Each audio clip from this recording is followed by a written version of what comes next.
How to use Similac checks at Walmart Online 2025. Similac checks can save you real money, but most parents don't realize the limitations when shopping online.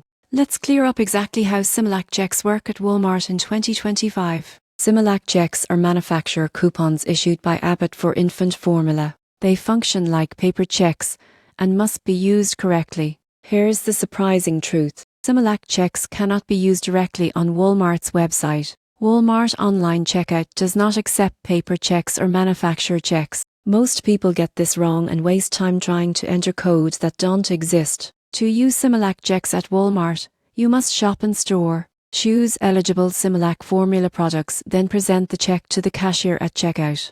The value is deducted instantly. If you want to shop online, one workaround is Walmart Pickup. Place the order online but pay in store during pickup, where you can use the Similac check. Availability varies by location, so ask ahead. Another option is to use Similac checks at other retailers that accept mailed-in rebates or digital conversion, but Walmart itself remains in-store focused. In 2025, Similac checks are still valuable, but they require planning. The key takeaway is simple. Walmart Online does not accept Similac checks, but Walmart stores do. Knowing this saves frustration and ensures you don't miss out on savings during a stressful time. Subscribe for more parent-friendly money-saving guides.